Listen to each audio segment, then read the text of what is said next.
Le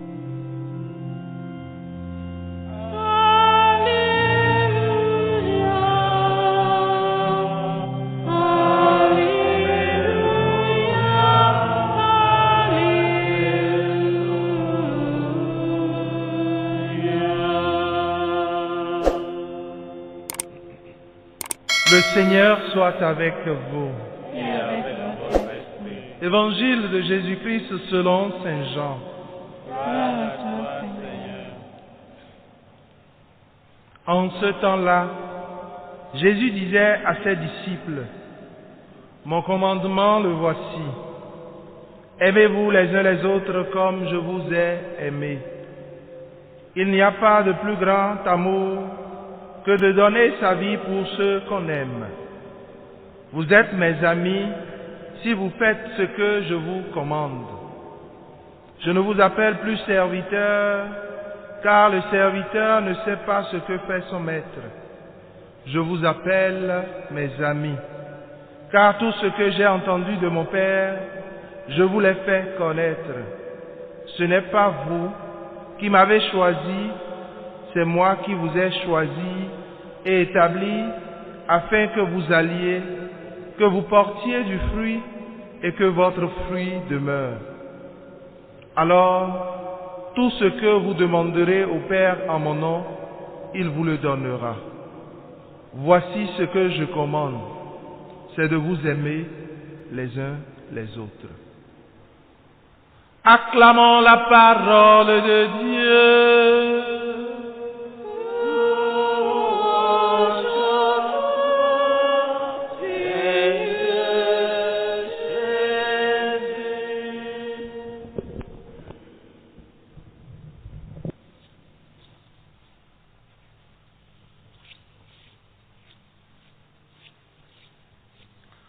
Que soient loués Jésus et Marie. Maintenant et à jamais. Frères et sœurs bien-aimés, l'évangile de ce vendredi de la 5e semaine de Pâques nous présente le commandement nouveau, l'ultime et plus importante recommandation de Jésus à ses disciples. Nous sommes dans l'évangile de Saint Jean, le chapitre 15, les versets 12 à 17.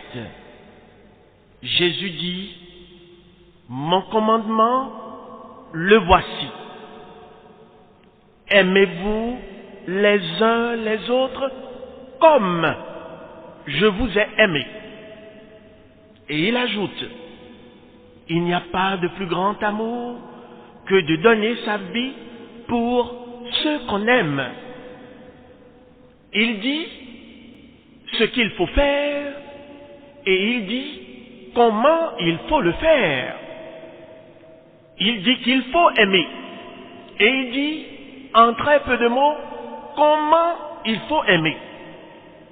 Frères et sœurs, nous vivons dans un monde qui devient de plus en plus carent en amour. Un monde pauvre en amour, un monde dans lequel, malheureusement, nous le remarquons tristement au jour le jour. L'amour manque aux hommes d'aujourd'hui. Peut-être plus qu'aux hommes d'hier. C'est vrai, à l'aube de l'humanité, un crime odieux fut commis par un frère. Oui, c'était un fratricide. Caïn fut coupable du sang d'Abel. Le monde manque cruellement d'amour. On ne sait plus aimer. Certains se leurrent d'aimer beaucoup lorsqu'on leur donne beaucoup de choses. Notre amour, malheureusement, est souvent, oui, trop souvent entaché d'égoïsme, de narcissisme. Notre amour est souvent trop intéressé, si bien que, au bout de notre amour, il n'y a que nous-mêmes. Ça, c'est Narcisse. Vous connaissez, n'est-ce pas, le mythe de Narcisse, qui s'aimait tellement qu'il s'est perdu à cause de son amour. Il n'aimait que lui-même, sa propre personne, son ego.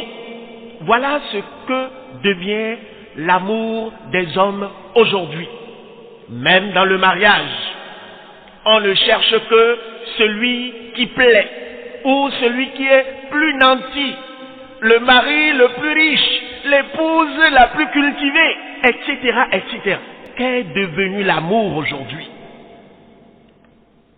C'est Saint François qui disait que l'amour n'est pas aimé. L'amour n'est pas aimé. Même Dieu, lorsqu'on dit aimons Dieu, il faut aimer Dieu, nous aimons Dieu plus que tout. Comment aimons-nous Dieu si ce n'est pas pour que Dieu fasse ce que nous lui demandons? Oh Dieu d'amour, aide-nous à comprendre ce que c'est que l'amour. Tu nous le commandes. Le pape Benoît XVI se posait cette question dans l'encyclique Deus Caritas Est, que je vous recommande vivement, du 25 décembre 2005. Une encyclique toujours actuelle. Il se posait cette question au début de l'encyclique. L'amour peut-il se commander? Question intéressante. Et pourtant, Jésus en fait un commandement, l'un des plus grands. L'amour peut-il se commander? La réponse, c'est à la fois oui et non. Oui, parce que nous, les hommes, à cause de nos mauvais penchants, il faut qu'on nous rappelle nos devoirs les plus importants, pour que, avec un cœur libre et joyeux, nous puissions les accomplir. L'amour vient du cœur. L'amour vient du cœur libre. Oui, il ne saurait être un commandement, il ne saurait être une obligation, c'est une liberté, mais une liberté qui s'enracine dans la volonté. L'amour est méconnu, l'amour est maltraité, l'amour est même changé, incompris. Qu'est-ce que c'est que l'amour? Le pape Benoît XVI nous répond dans Deus Caritas Est, numéro 2 et suivant. Le terme amour, dit-il, est devenu aujourd'hui l'un des mots les plus utilisés et aussi l'un des plus galvaudés. Un mot auquel nous donnons des acceptions totalement différentes. Il va dire dans Caritas in Veritatis, que je vous recommande aussi, sa deuxième encyclique de 2009, il dit: je suis conscient des dévoiements et des pertes de sens qui ont marqué et qui marquent encore la charité, l'amour, avec le risque conséquent de la comprendre de manière erronée, de l'exclure de la vie morale et, dans tous les cas, d'en empêcher la juste mise en valeur. L'amour est méconnu. Avant d'arriver à la réponse du pape Benoît XVI, je voudrais attirer notre attention sur deux dangers. Puisque aujourd'hui, Jésus nous dit: aimez-vous les uns les autres. Il ne le dit pas simplement avec un point à la ligne. Il dit: comme je vous ai aimé. Donc, il se pose comme le modèle. deux dangers, deux grands dangers. Le premier, c'est l'illusion que celui qui me donne beaucoup de biens matériels, c'est celui-là qui m'aime plus. Le deuxième danger est celui d'un amour autoréférentiel et profondément intéressé. Frères et sœurs, il y a certaines tendances du monde actuel qui entravent la promotion de la fraternité universelle, c'est-à-dire la promotion de l'amour. C'est le pape François qui nous le dit dans Fratelli Tutti, une autre encyclique actuelle, encyclique du pape François qui date de 2020. Des documents que je vous invite à lire. Je nous invite à les lire et à les relire. Le pape dit ceci: il y a certaines tendances du monde actuel qui entravent la promotion de la fraternité universelle. Des conflits anachroniques, considérés comme dépassés, s'enflamment de nos jours. Des nationalismes étriqués, exacerbés, pleins de ressentiments et agressifs, réapparaissent. En peu de mots, le pape François nous dit que les vieilles querelles recommencent de nos jours. Des vieux conflits reprennent de nos jours. Il y a des nationalismes étriqués, dit-il. Et il y a des conflits d'intérêts qui nous opposent tous, les uns aux autres, où gagner devient synonyme de détruire. Comment est-il possible de lever la tête pour reconnaître son voisin dans ces conditions? Le pape dit, les distances entre nous augmentent. Entre nous, tu es catholique, elle est catholique, et vous ne vous aimez pas. Oh Dieu d'amour, prends pitié de nous. Le pape François dit que les distances entre nous augmentent. Au lieu de nous rapprocher, au lieu de nous unir, nous nous divisons. Nous ne nous aimons plus. Ou, pour mieux dire, nous ne savons plus comment aimer. Pardon. Nous ne savons plus comment aimer. Aujourd'hui, nous disent nos évêques, dans leur lettre pastorale pour le carême de cette année 2023, aujourd'hui, disent-ils, notre capacité à accueillir l'autre et à vivre ensemble en paix avec lui dans la diversité des opinions en communauté chrétienne est fortement et malheureusement compromise. Fin de citation. Notre capacité donc à aimer est compromise. On n'arrive plus à vivre en paix avec le prochain. On considère le prochain comme un ennemi potentiel ou comme un rival ou une rivale potentielle. Oh Dieu d'amour, viens nous aider. On n'a plus confiance. Lorsque même on s'assoit à côté de quelqu'un à l'église, dimanche, seulement pour donner la paix de Jésus. Mamma mia! Aujourd'hui, on préfère se regarder et baisser la tête comme des margouillas. On se baisse la tête l'un devant l'autre et basta. Parce que, on trouve que donner même la main, c'est peut-être dangereux. Celui qui se trouve à côté de moi, je ne sais pas trop qui il est. Vous êtes dans la même église. Vous recevez le même corps de Jésus-Christ. Mais vous ne vous aimez pas. Nous ne nous aimons pas. Seigneur, prends pitié de nous. Frères et sœurs, au lieu d'aimer de façon désintéressée, parfois nous pensons que, voilà, c'est ça le premier danger, que c'est celui qui nous donne beaucoup de choses, donc de biens matériels, c'est celui-là qui nous aime. Le grand danger qui se présente aux jeunes filles et aux jeunes dames de nos jours. Nous confondons assez souvent l'amour et certaines largesses du prochain à notre endroit. Ce qui fait que parfois, nous pensons que celui qui nous donne beaucoup nous aime beaucoup. Ce qui n'est pas toujours vrai, car la qualité de l'amour ne se mesure pas à la quantité de choses données. Non, on pourrait dire à la quantité d'argent donné. L'amour ne s'achète pas.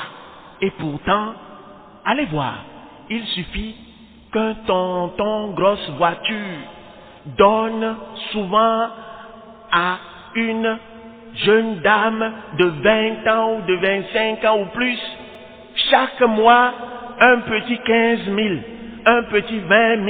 Et tonton grosse voiture m'aime beaucoup. Et il m'a nommé caca. Caca d'idée. Mais allons là, caca au bon. Et il m'a nommé caca parce qu'il te donne 15 000 tous les mois. 20 000 tous les mois. Ou parce que, et il te met en, et non rien, à grand, à nous, et non rien. Oh, quoi, il y a moi, nous. Et c'est fini. Ah, et puis, les parents, tout le monde dit, oh oui, il aime beaucoup. Est-ce vraiment l'amour? Ne te donne-t-il pas son superflu? Frères et sœurs, c'est un danger. Le livre des Cantiques dit, nous rappelle que l'amour ne s'achète pas. Et pourtant, beaucoup ont tendance à vendre leur amour ou acheter l'amour des autres. Ce n'est pas ça l'amour. Un homme donnerait-il toutes les richesses de sa maison pour acheter l'amour? Il ne recueillerait que mépris. Cantique des Cantiques 8-7. Et pourtant, frères et sœurs, le danger est là. Il est là, à notre porte. Lorsque, à ce propos, la question suivante a été posée à plusieurs personnes. Qu'est-ce qui est le plus important, selon vous? L'amour ou l'argent? Que préféreriez-vous le plus trouver? Trouver l'amour de votre vie ou trouver l'argent? Beaucoup d'argent? Écoutez les réponses, frères et sœurs. C'est vraiment surprenant.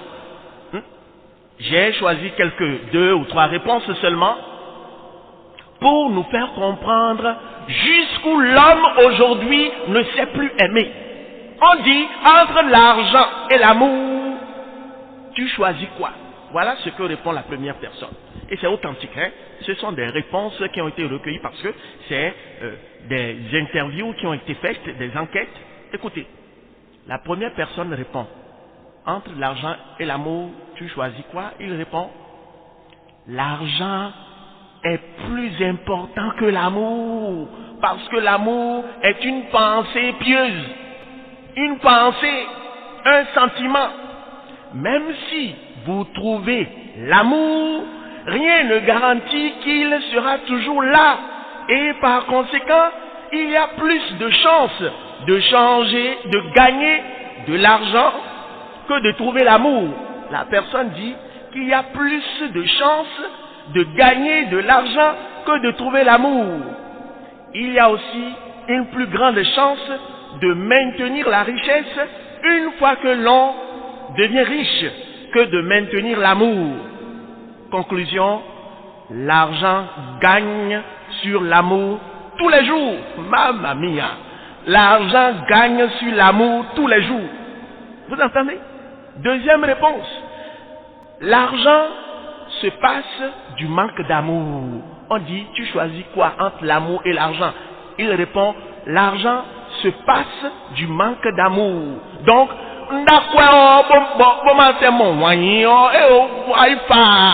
mamma mia. L'argent se passe du manque d'amour. L'amour succombe au manque d'argent. Allons-y réfléchir à ces phrases. L'amour succombe au manque d'argent. C'est factuel, malheureusement. Parce que dans la vie d'un couple, on ne se nourrit pas de l'amour et on ne paye pas les factures ou la sécurité sociale avec l'amour, mais avec l'argent. Et c'est vrai, En ce monde, vivre sans argent, c'est compliqué. L'argent est vital, en effet. Avec l'argent, tu as tout sauf l'amour. Avec l'amour, tu n'as rien à part l'amour tout seul. Conclusion, l'argent est plus important que l'amour. Mamma mia. Frères et sœurs, ne nous mentons pas. Ceux qui ont donné ces réponses franches, selon leur cœur, disent leur ressenti selon cette vie. Beaucoup de femmes, aujourd'hui, et une enquête a été menée à ce propos, 63% de femmes préfèrent un homme, c'est-à-dire préfèrent dire oui pour le mariage à un homme qui a un bon salaire plutôt qu'à un homme qui n'a pas du tout de salaire. C'est la vérité. Elle préfère un homme, 63% de femmes. Donc, ça veut dire quoi? En conclusion, elle préfère plus l'argent. Pardon, l'argent plutôt que l'amour. 63% de femmes préfèrent un homme qui a un bon salaire plutôt qu'un homme qui n'en a pas du tout. Troisième et dernière réponse que je partage avec vous, c'est celui d'un homme, un monsieur, bien nanti, qui a fait beaucoup d'expérience dans sa vie. Il dit tout simplement ceci, une phrase. Il dit, l'argent et l'amour, j'ai eu les deux. J'ai eu les deux. Et je peux vous dire qu'il n'y a rien de comparable à l'amour. Point final. Il n'y a rien de comparable à l'amour. Frères et sœurs, c'est un danger que de penser que avoir beaucoup ou recevoir beaucoup, c'est recevoir beaucoup de choses, c'est recevoir beaucoup d'amour. Ce n'est pas vrai. C'est trompeur, c'est illusoire. Ne nous mentons pas. L'argent est nécessaire pour bien vivre. Car vivre dans l'indigence ou vivre dans la misère n'est pas chose souhaitable. Cependant, on ne doit pas changer le bon sens. Non, le bon sens exige que nous comprenions que l'amour est plus important que tout. Allez demander à ces grands riches qui se suicident. Qui se suicident? Parce que quoi? Parce qu'ils n'ont pas d'amour, parce qu'ils ne savent plus aimer, parce qu'ils ne sont pas aimés. L'argent ne fait pas le bonheur. Deuxième danger, et terminons par là. Le deuxième danger dans notre élan d'aimer le prochain, c'est celui d'un amour autoréférentiel et profondément intéressé. Autrement dit, l'amour de soi et non pas l'amour du prochain. Au lieu d'aimer véritablement le prochain, nous finissons par nous aimer nous-mêmes en nous servant plutôt que de servir le prochain. Ce danger, on peut le retrouver ou le rencontrer partout, même dans le mariage. L'époux ou l'épouse qui, une fois le mariage conclu, se désintéresse totalement de son conjoint en donnant plus d'attention, soit aux enfants, soit à son travail.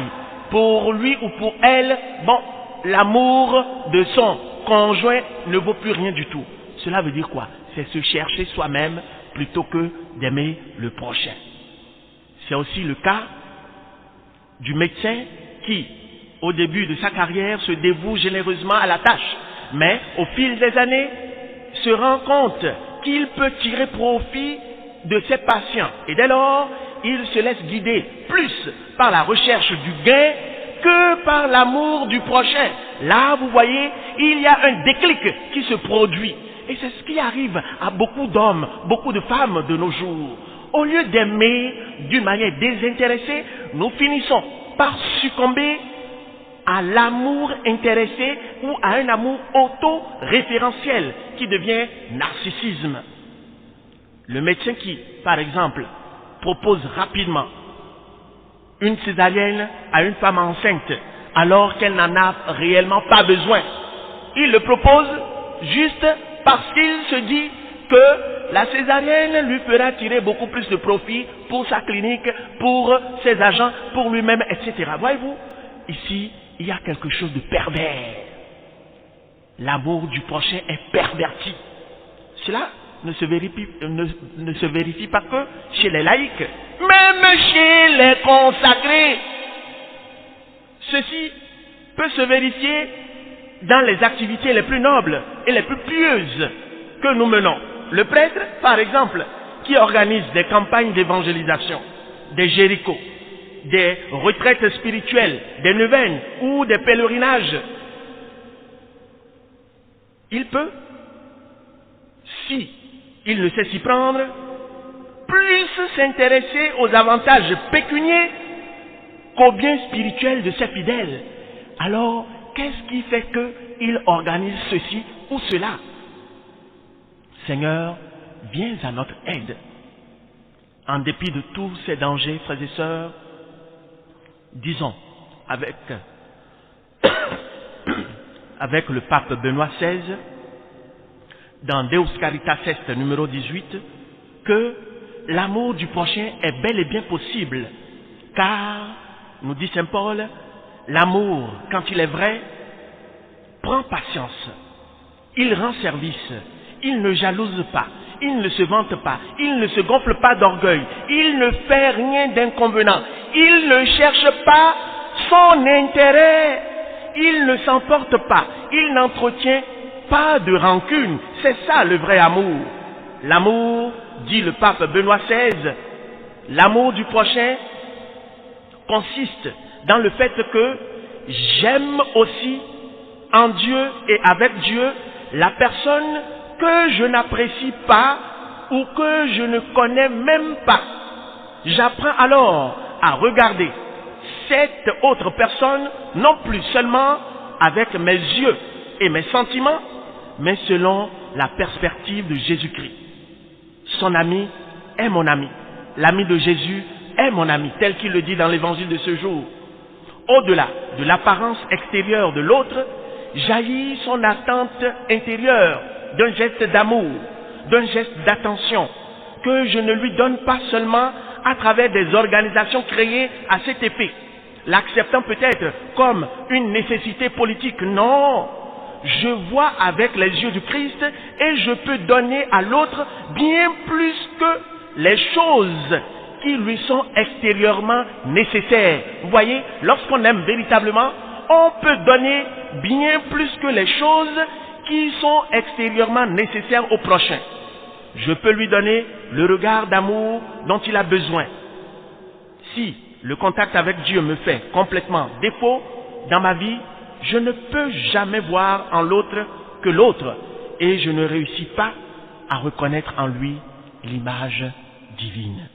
Jésus nous le répète, frères et sœurs, aimez-vous les uns les autres. Il l'a dit en Jean 13, avant de le dire dans le chapitre 15 de ce jour. Je vous donne un commandement nouveau, c'est de vous aimer les uns les autres. Celui qui n'aime pas demeure dans la mort. Quiconque a de la haine contre son frère est un meurtrier. Et nous le savons, aucun meurtrier n'a la vie éternelle. Le commandement que nous avons reçu, c'est de nous aimer les uns les autres comme lui, Jésus-Christ, nous a aimés. Que la bienheureuse Vierge Marie, en ce mois de mai, nous donne la grâce, la force d'aimer de manière vraiment désintéressée le prochain, exactement comme Jésus nous l'a enseigné, c'est-à-dire en nous sacrifiant totalement pour le prochain. Amen. Que soit loué Jésus et Marie.